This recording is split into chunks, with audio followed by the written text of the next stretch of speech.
magandang umaga mga gawa. Ang ating ano ngayon mga gawa, assignment. Yung Korean, ay yung outlet na ito mga gawa. Para sa aircon yan. Ito butas ng aircon. Butas ng aircon to. Tapos may supply dyan na outlet. So, yung ano na to, utility box, punta ron. Rekta yan doon sa ano, breaker. Kasi magkakaroon sa ng sariling breaker. Ang breaker natin mga gawa, ikakabit 30 amperes. Hindi, 20 amperes ang ikakabit natin. Kasi ang ating main 60 amperes, sa ref 20 amperes, tapos sa aircon 20 amperes, tapos yung mga outlet 15 amperes sa lighting 15 amperes. Itong sa aircon automatic ano yan, rekta doon sa breaker na 20 amperes. Itong ano na to, yung outlet ng ano na yan, aircon, papunta doon sa breaker. So dahil nasa likod ng breaker nito, breaker ng unit na itong ginawa ko, dito ako lumusot sa ilalim. Bago kasi mabuhusan ng flooring, dapat nakalatag na yung ano, yung mga wiring. So dito sinisinsil yung ano, laga ng breaker. So andyan yung breaker, dadaan papunta dyan. Andyan yung breaker, sinisinsil ni ilagan. Yan. So ilolod ko na yung wire mga gawa doon sa sinukat kong ano, flexible hose. Ilolod ko na yung wire na D12. So kukunin ko lang yung wire ko na D12 mga gawa. So ito mga gawa, itong breaker natin mga gawa, oh. Yan breaker natin ikakabit. America ano siya, panel box. Ang laman niya mga gawa, ito ang laman niya.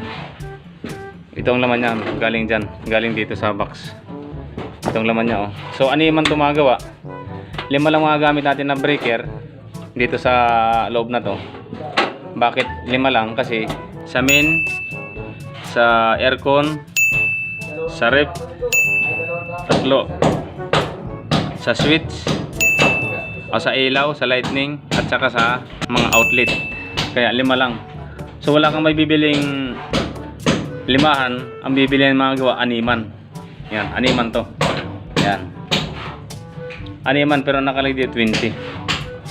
Pero ilalagay natin numbering yan, main. Ang main natin mga gawa, 60 amperes ang main. Tapos ang aircon 20 amperes. Tapos ang ref, ang aircon 20 amperes, ang main 60 amperes.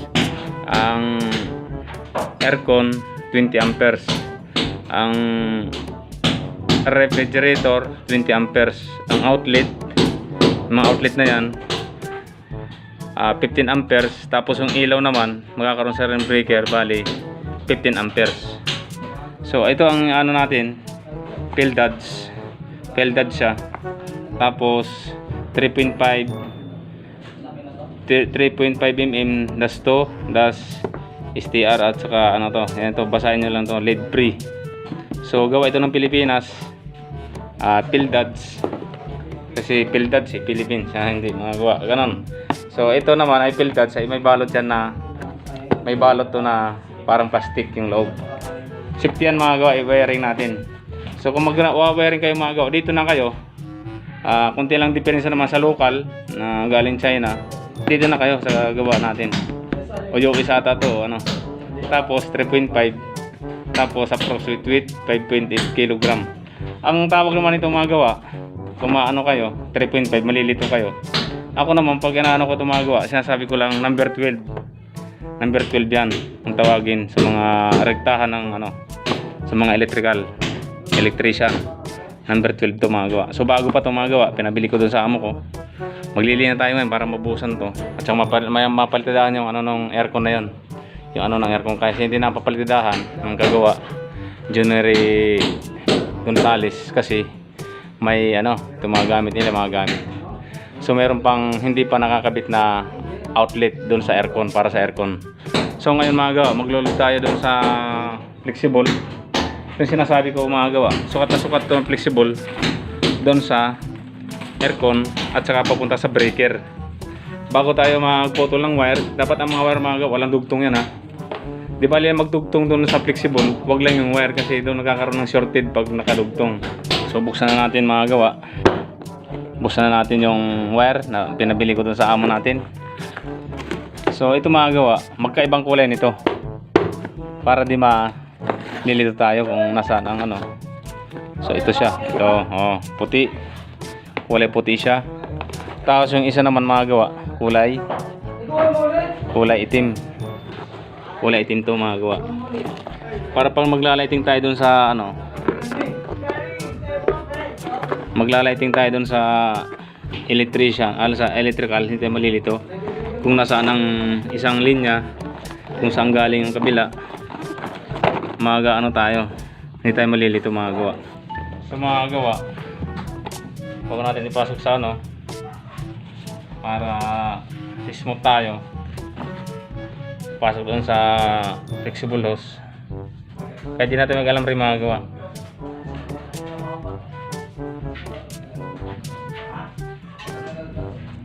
Kaya di tayo mag-alam rin, lagay lang ng ano to.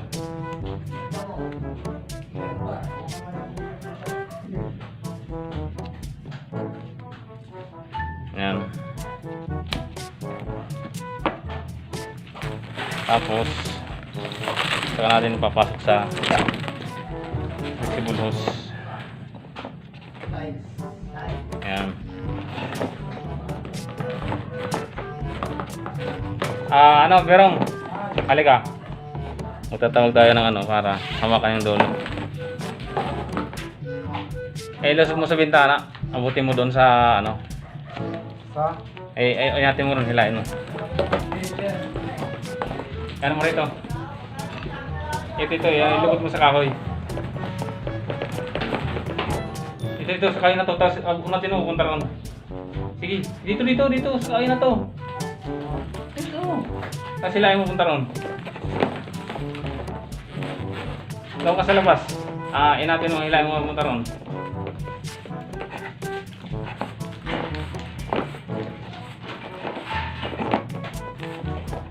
Yan mga gawa, kahit wala nang alam riyan, basta naka ano lang.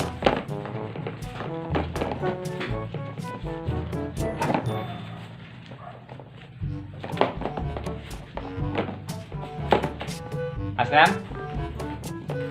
Asna? Yan. Dalawang dangkal tayo mga gawa. Yan. Tapos linya tayo ron sa. So ito mga gawa, tapos na tayo dito sa outlet. Yan, pababa dito sa flooring. Yan, sa flooring papunta sa breaker.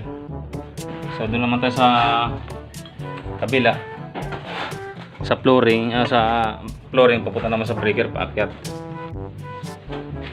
Yan mga gawa. Huwag lang tayo magdudugtong. Yung prendulugiin, huwag lang hilain yung ating flexible. Mas mababa yung flooring sa labas. Mas mababa yung flooring dito. Kasi yung sa loob, dapat mataas ang level ng flooring. Dito sa baba, dapat mas mababa. Sa labas.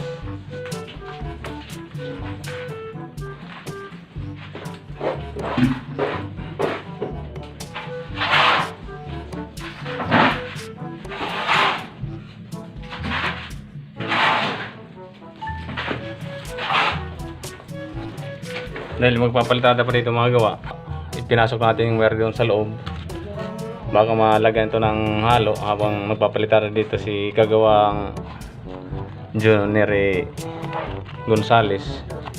Takpan natin to para di malagyan ng halo.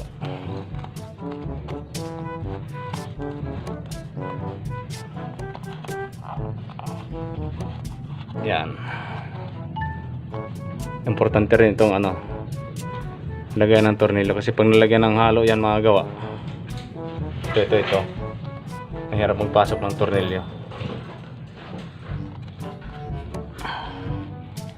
Yan, ready na yan for nakalibel din yan mga gawa. Ito dito nakalibel pantay.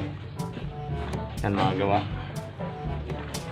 So dito naman tayo sa outlet.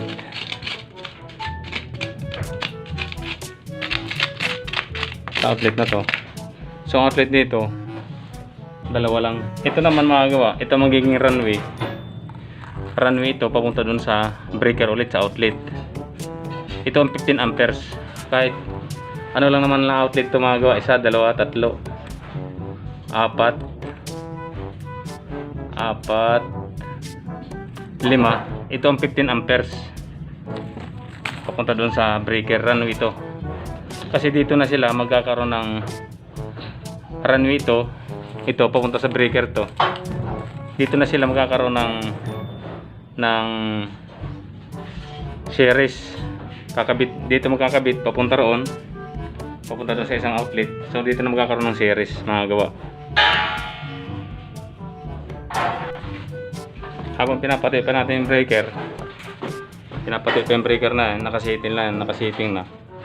Magano muna tayo dito sa mga outlet, maglinya para may nagagawa tayo mga gawa. So dahil maliit ito, dalawang bababa rito, nadagdagan natin ng butas.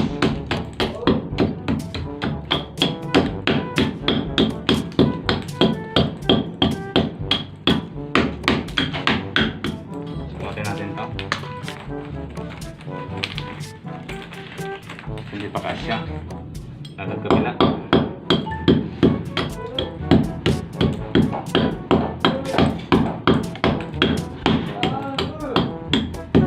Laglag? Laglalag? Okay. Gagalit na.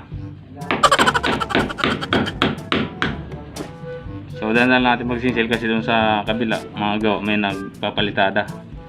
Ano si Jonary Gonzales nagpapalitada, baka tayong papagmamon mga gawa.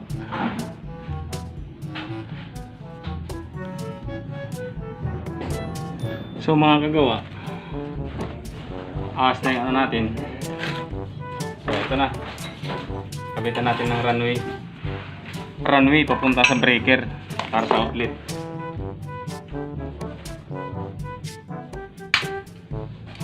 Dito sila magkakaroon ng ano, series papunta dun sa kabila.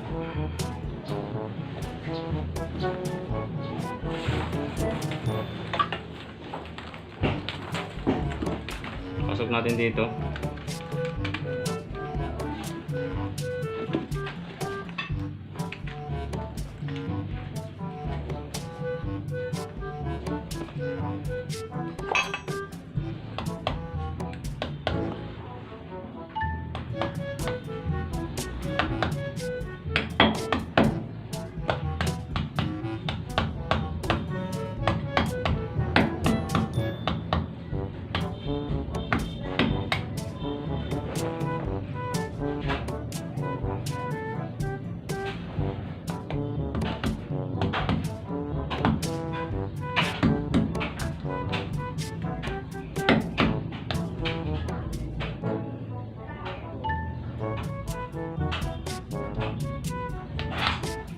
Tapos ito, magkakaroon ng label papunta roon. Nibilan natin ito para di masagwa tingnan. Label papunta roon mga kagawa. So ito mga gawa, dito na magkakaroon ng series papunta doon sa kabilang outlet. Kasi dito nakakalat eh. Ito kagawa papunta sa breaker. So magkakaroon sila ng outlet, magkakaroon sariling breaker at saka aircon. Para pa nagkaroon dito ng shorted, mag-trigger doon sa breaker, mag-automatic off, kaya hindi nakakalat yung nasaan ng shorted. For example, nasunog to, bumigay yung ito yung mga gawa, hindi bibigay ito kasi field duds to. Ang field duds mga gawa, may plastic na cover para may cover to. Hindi lang talaga parang mayroon talagang cover na plastic, kaya yung kaganda ng field duds. At saka stranded to kasi katagalan mga gawa, pag operation to nagbabaga ang wire, kaya ang stranded advisable yan para sa mga ano, kaysa solid. Kasi pag nagkaroon ng putok yung ano, yung solid, kung napuputol lang kung saan napuputol kahit hindi nagkakaroon ng trigger. Ito, pag nagbabaga ito mga gawa, kasi stranded, marami sila. Stranded yung wire natin, nakikilapit ko rito. Maganda to. Pildads pa. So yan mga gawa. Flexible to mga gawa, yung orange na to. Pwede rin naman mga gawa yung PVC. Pero ang kagandahan, mas maganda itong ano na to. Kasi ang PVC, magkakaroon pa tayo ng ano, panghinang. For example, magbabalog to dito, magkakaroon ng elbow. Hihinangin natin. So mas maganda rin yon yung PVC. Kasi hindi siya magkakaroon ng mga kinakabit yung mga gawa sa mga building, malalaking high-rise building. So dito doon na sila nagkakaroon ng ito pang bahay-bahay lang, housing. Itong gagamitin mga gawa, PVC, flexible hose. So ito mga gawa, nakadaan to sa lupa, yung ano natin. Sa ground to dumaan. Hindi naman nagkakaroon ng ano yung mga gawa kasi naka-flexible siya. Maliban lang papasokin ng tubig. Nagkakaroon ng delikado yun pag pinasok ng tubig. So ito, flexible natin, wala pa nang putok yan. At saka hindi na mabasag yan mga gawa kasi naka-flex lang yan. Maglalaro lang sila.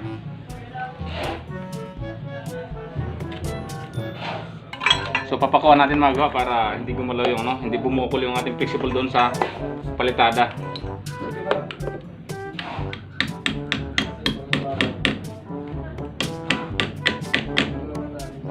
Gawa. So, nabasa ko na yan mga gawa. Pagdating dito mga gawa, tinatago natin to kasi hindi pa tayo mag-i-splicing.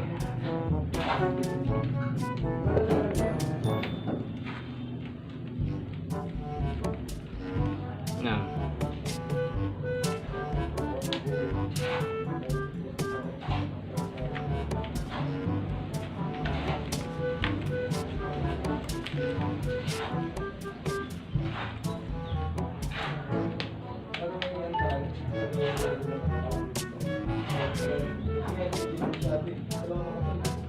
Yan mga gawa, doble siya kasi ito runway papunta doon sa breaker nga, sinasabi ko kanina mga gawa.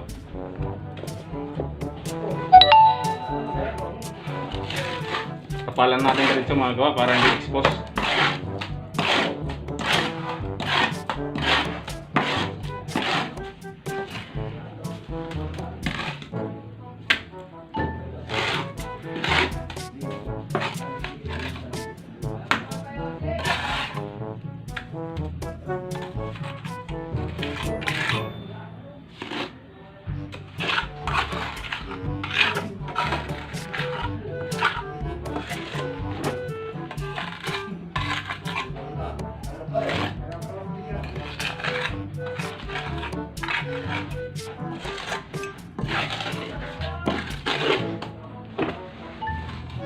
Okay.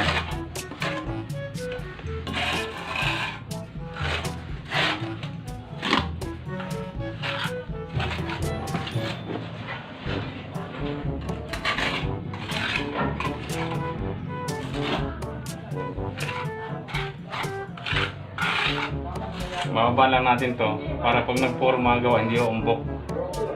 Hindi mahalata doon sa ano natin sa retouching sa mason. Inuhuli talaga mga gawa yung wire. Kasi pag nagpalitada, nandito nakalatag na to. Magpipipi yung ating flexible. Magpipipi pa, tapos mahirapan tayo magpasok ng wire. At saka pag nandito naman ito mga gawa habang nagpapalitada, mapupuno ito ng magbabara yan, malalagyan ng halo yan. So dapat nahuli talagang electrical mga gawa. Kasi kung tawagin yan sa construction electrical mga gawa, anay kasi gaya na tapos na yan. Sisinsili yan para latagan ng wire yung nandun na isang outlet. Kaya hindi mo masasabi mga gawa, nasasabayin yung sasabayin yung wire at saka electrical, palitada. Kaya huli talaga ang wire lagi.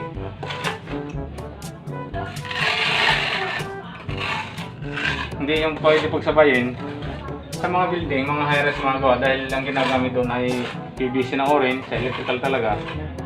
kasama yan doon sa paglatag ng ano, paglatag doon sa kung anong gagawin nila sa pagdating sa mason. Dahil ito mga gawa, ano lang naman tayo, housing lang tayo, kaya huling-huli talaga yung wire. So mga gagawa, ayan, halos kumpleto na ako. Ayan, na ako nag-umpisa ng ano, series. Galing ito sa amin, doon sa breaker. Tapos ito, nag-series na doon mga gawa.